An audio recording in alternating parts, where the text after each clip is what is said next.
ఓం నమ శివాయ. మాతృదేవో భవ, పితృదేవో భవ, గురుదేవో భవ, రైతు దేవో భవ. 76వ గణతంత్ర దినోత్సవ సందర్భంగా ఈ సమావేశానికి చేసినటువంటి మిత్రులకు, రెడ్డి సోదరులకు అందరికీ నమస్కరిస్తూ, మనం ఎందుకు 76వ గణతంత్ర దినోత్సవం జరుపుకోవాలన్న విషయాలు కొన్ని మనం తెలుసుకోవడానికి, ఈ గణతంత్రం అంటే అంత గుంపుగా కలిసి మనం ఒక సమూహంగా కలిసి చేసుకోవడం అనేది ఇంకొక గణతంత్రంగా మనం రిపబ్లిక్ డేగా గణతంత్రంగా మనం చెప్పుకుంటున్నాం. ఇది మనకు దేశానికి స్వతంత్రం వచ్చిన తర్వాత ఇంచుమించు 3 సంవత్సరాలు దేశ విదేశాల రాజ్యాంగాన్ని తీసుకుని వచ్చి మన రాజ్యాంగాన్ని పొందుపరచుకోవడం జరిగింది. పొందుపరచుకున్న తర్వాత ఈ రాజ్యాంగాన్ని 286 మంది రాసిండేది. ఈ రాజ్యాంగాన్ని కేవలం అంబేద్కర్ అంటున్నారు ఇది కరెక్ట్ కాదు, ఇది 100% కరెక్ట్ కాదు. 286 మంది కష్టపడి మన రాజ్యాంగాన్ని తయారు చేసుకొని ఒక సబ్జెక్ట్ మాత్రమే ఆయన అధ్యక్షుడు. ఏం మాట్లాడితే అంత అంబేద్కర్ రాసినారు రాజ్యాంగం అంటారు, ఇది మాత్రం 100% కరెక్ట్ కాదు. మనం తెలుసుకోవాల్సిన విషయం. మనకు హక్కుల కమిటీ చైర్మన్ ఎవరంటే మహానుభావుడు సర్దార్ వల్లభాయ్ పటేల్. ఇటువంటి మహానుభావులు, ఈ మహానుభావుడు 30 సంవత్సరాలు విదేశాల్లో ఉండి ఆజాద్ హింద్ ఫౌజ్ సైన్యాన్ని ఏర్పాటు చేసుకొని బ్రిటిష్ వాళ్ళ మీద తిరుగుబాటు చేసి అతన్ని కాంగ్రెస్ వాళ్ళు ఇబ్బంది పెట్టినారు, ఇతన్ని కాంగ్రెస్ వాళ్ళు ఇబ్బంది పెట్టారు. ఈ మహానుభావుడు 75లో మనకు ప్రధానిగా ఉన్నప్పుడు ఇందిరాగాంధీ తాస్ కండిషన్లో చంపించిందని నానుడు ఈ రోజు కూడా వినపడతా ఉంది. మరి అదే విధంగా మన ఉయ్యలవాడ నరసింహారెడ్డి గారు 1846లో మన దేశ స్వాతంత్రం కోసం రాయలసీమలో మొట్టమొదటి స్వతంత్ర సమర యోధుడు ఎవరయ్యా అంటే మన ఉయ్యలవాడ నరసింహారెడ్డి. మన బుడ్డా వెంగళ రెడ్డి గారు మన రాయలసీమ కరువు వస్తే ప్రతి ఒక్కరు కూడా తన దగ్గర ఉన్నంత వరకు కూడా దాన ధర్మాలు చేసిన మహానుభావుడు. తన ఇంటికి ఒక బ్రాహ్మణుడు పాల కోసం వస్తే ఆవును పట్టించినాడు. తన ఇంటికి ఒక అడుక్కునే ఆమె వస్తే తన భార్య రేషన్ చీర కూడా ఇచ్చి పంపించిన మహానుభావులు ఎందరో ఉన్నారు మనకు మన రాయలసీమలో, మన భారతదేశంలో. మరి అదే విధంగా ఈ మహానుభావుడు మన వివేకానంద గారు మన దేశ సాంప్రదాయాన్ని బయట దేశాల్లో తీసుకురావాలని చెప్పేసి అమెరికాకు ఆయన ప్రయాణమై పోతుంటే అతన్ని అవమానించినారు. అతన్ని అవమానించినప్పుడు అతనికి అవకాశం వచ్చింది మీటింగ్ లో మాట్లాడడానికి. ఆయన మీటింగ్ లో పోయినప్పుడు ఒక్క మాట మాట్లాడినాడు, my dear brothers and sisters అంటే 10 నిమిషాలు కరధ్వనులు వాగినాయి. అట్లే అంటే ఆయన ఆ మాట ఒక్క మాటకి అంత అంటే ఇటువంటి స్పీచ్ ఇచ్చిన వాళ్ళు అక్కడ లేరు. మరి అదే విధంగా ఆమె అతన్ని భర్తగా పొందాలని ఆశపడింది. ఆశపడిన తర్వాత ఏం జరిగిందంటే, మిమ్మల్ని నేను వివాహం ఆడాలనుకున్నాను, మీలాంటి కొడుకు కావాలని ఆయన అడుగుతుంది. అడిగినప్పుడు ఆయన ఉంటే చెప్తాడు, నీకు అవసరం లేదమ్మా, నన్నే కొడుకుగా సాకు అని చెప్తాడు. మహానుభావుడు అంటే ఎంత గొప్ప వాళ్ళు ఉన్నారంటే మన వాళ్ళు. మరి అదే విధంగా విశ్వేశ్వరయ్య గారు మహా వ్యక్తి. ఆయన రైల్లో పోయేటప్పుడు ఎక్కడో ఒక బ్రిడ్జి కాడ ఈ రైలు పడిపోతుందనేది ఆయన ముందుగానే తెలిసింది.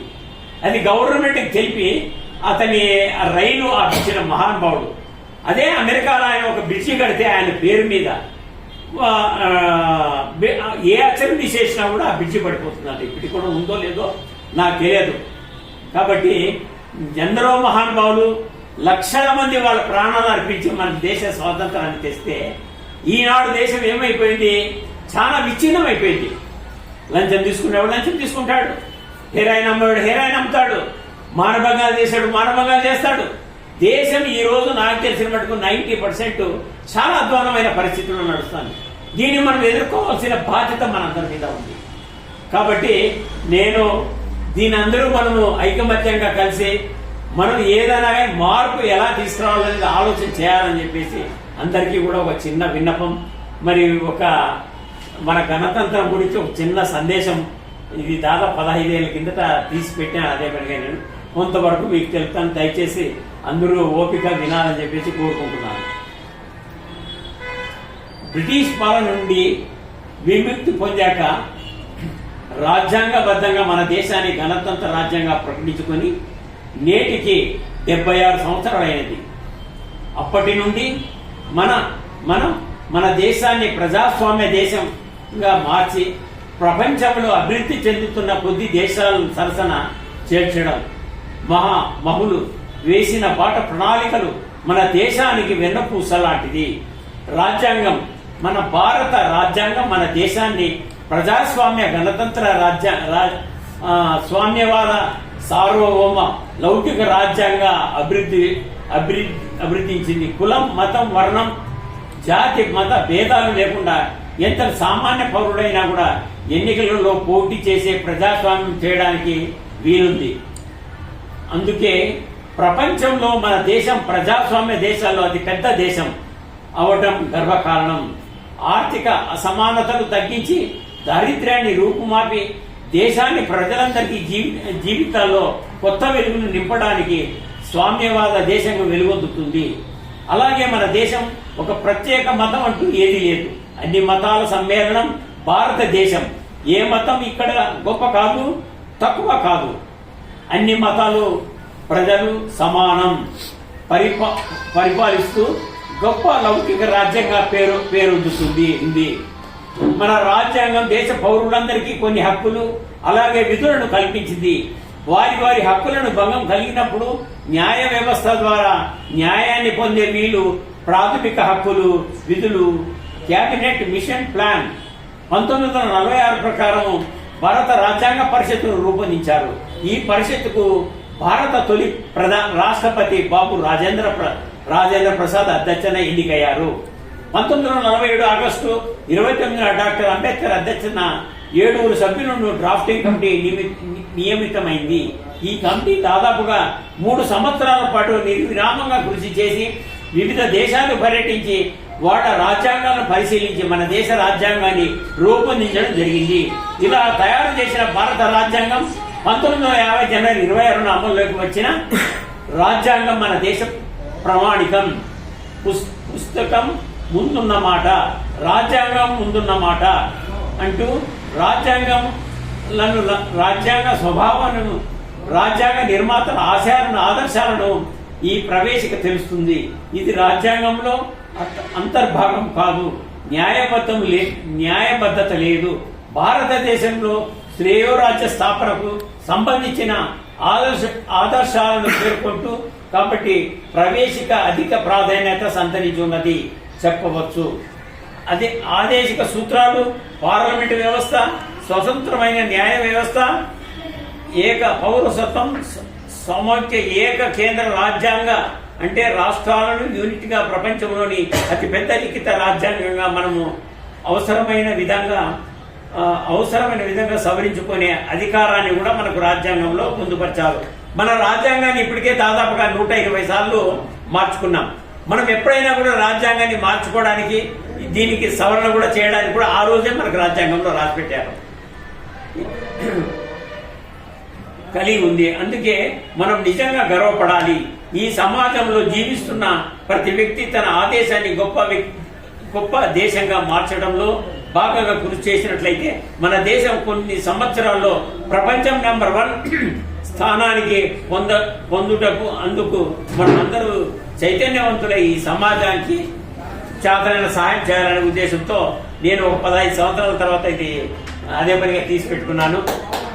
అంటే ఏదైనా మనం కొన్ని తెలుసుకోవడానికి 10 మంది మనము. కానీ ముఖ్యంగా నేను ఇక్కడ మీతో మాట్లాడడానికి మా తల్లిదండ్రులే కారణం. ఆ తల్లిదండ్రులు నాకు జన్మనిచ్చారు.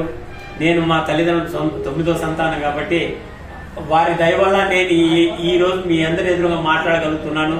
మరి అదేవిధంగా మనకు సమాజంలో గురువులు అంటే ఎవరు మనకు విద్య నేర్పుతారో వాళ్ళందరూ గురువులే.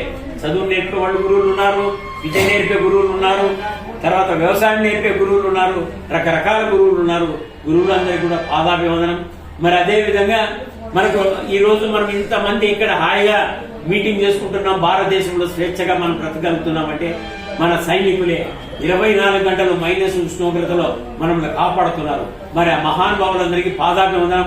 మేము ప్రభుత్వాన్ని ఒకటే కోరుతున్నాం, ఏ సైనికులు ఎక్కడ చనిపోయినా కూడా గ్రామంలో కావచ్చు, మండలంలో కావచ్చు, జిల్లాలో కావచ్చు, వాళ్ళు అమరులైనప్పుడు వాళ్ళ విగ్రహాన్ని పెట్టి మనం తప్పకుండా వాళ్ళకి కృతజ్ఞతలు తెలపాలా, జడ్జాలను కట్టించాలని చెప్పేసి ప్రతి ఒక్కరిని కూడా కోరుకుంటున్నాను. మరి అదేవిధంగా మనం 140 మందికి ఆహారాన్ని అందించేది ఎవరంటే మన రైతన్న. 24 రేనక పగనక ఆయన 24 గంటలు కష్టపడి మన దేశాన్ని ఆహారాన్ని అందిస్తున్నాడు. కానీ ఇప్పుడు ప్రస్తుతం ఉన్న భారతదేశంలో ఏముందంటే ఆయన పరిస్థితి చాలా అగమ్య గోచరంగా ఉంది. 600 రకాల పంటలు పండిస్తారు, ఏ పంట కూడా గిట్టుబాటు ధర లేదు. మేమైతే ప్రభుత్వాన్ని కోరుతున్నాం, అయ్యా ప్రతి పంట కూడా గిట్టుబాటు ధర ఇవ్వండి. 1968లో జీతం 100 రూపాయలు, బియ్యం 100 రూపాయలు. ఈ రోజు బియ్యం ఏమో 4000 రూపాయలు, జీతం ఏమో 1,00,000 రూపాయలు పోయినాయి. ఎంత వ్యత్యాసం ఉందని చెప్పేసి ఎన్నో మీటింగ్లో కూడా మాట్లాడుతున్నాం. దాన్ని కూడా మన ప్రభుత్వాన్ని అడిగేసి కనీసం వాళ్ళకి ఉద్యోగస్తులకు రూపాయి ఇచ్చినప్పుడు మా రైతులకు రూపాయి ఇచ్చినా కూడా ఖచ్చితంగా మా రైతులు బాగుపడేది అనుకుంటుందని చెప్పేసి దాని మీద కూడా మేము పోరాటం చేస్తున్నాం. కాబట్టి రైతులకు అందరికీ బాధాగా ఉన్నాం. మరి ఫైనల్ గా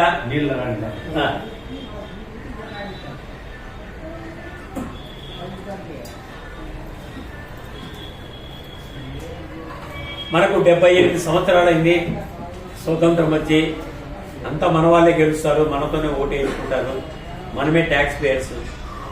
మన రాయలసీమకైతే ఇంతవరకు చాలా అన్యాయం జరిగింది, జరుగుతూనే ఉంటుంది. కాబట్టి మేము ఒక చిన్న ఆలోచన చేసినాం, మీరు ఇది మంచిదైతే మంచిదనండి, లేదంటే లేదు.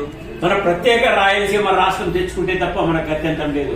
ఈ రాజకీయ నాయకులు ఇన్ని ఏళ్ళు ఉన్నా కూడా మన పిల్లల భవిష్యత్తు అయితే నాశనం అయిపోతారు. కాబట్టి మనము రైతులు 65% ఉండే రైతులు పట్టుకొని వాళ్ళనే ఎలక్షన్స్ లో నిలిపి మనం ప్రత్యేక రాయలసీమ రాష్ట్రాన్ని తెచ్చుకుంటే ప్రతి చోట రైతులే ఉండాలా. 65% ఉండే రైతుల్లో 45% మన వాళ్ళని ఓటేసేదట్ట మనం తెచ్చుకుంటే మనకు ప్రత్యేక రాష్ట్రం ఏర్పడుతుంది.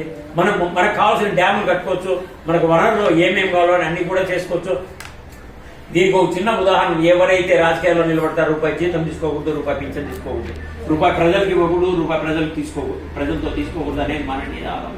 అతి సామాన్యుడు ఎక్కడికి పోయినా, స్టేషన్లోకి పోయినా, ఏ ఆఫీసులోకి పోయినా లంచం ఇవ్వకుండా పని చేసుకోవాలనేది మన ఉద్దేశం. ఎన్నో అడవులు మనకు ఖాళీగా ఉన్నాయి, దానిలో శ్రీగంధం నాటుకుంటే 1,00,000 కోట్ల రూపాయలు వచ్చే అవకాశం ఉంది. రాయలసీమ మొత్తం ఎక్కడ చూసినా ఖాళీగా గవర్నమెంట్ భూములు ఉన్నాయి. దానిలో మనము మన గవర్నమెంట్ ద్వారా రూములు కట్టేస్తే 1,00,000 కోట్లు 1,000 కోట్లు బాడుగులు వచ్చేదానికి కూడా అవకాశం ఉంటుంది.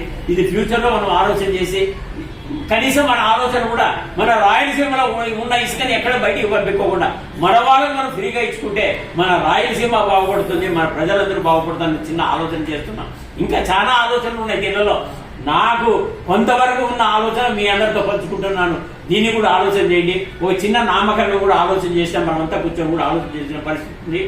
త్రిపుల రాయలసీమ రైతు రాజ్యాన్ని మనం ఏర్పాటు చేసుకుంటే మనం ప్రతి ఒక్కరు కూడా బాగుపడతాం, మన పిల్లలు బాగుపడతారు, మన రైతులు బాగుపడతారు, ప్రతి ఒక్కరు కూడా బాగుపడేదానికి అవకాశం ఉంటుందని నేను అందరినీ కోరుకుంటూ నాకు ఈ అవకాశం ఇచ్చిన అందరికీ నమస్కారం చేసుకుంటున్నాను.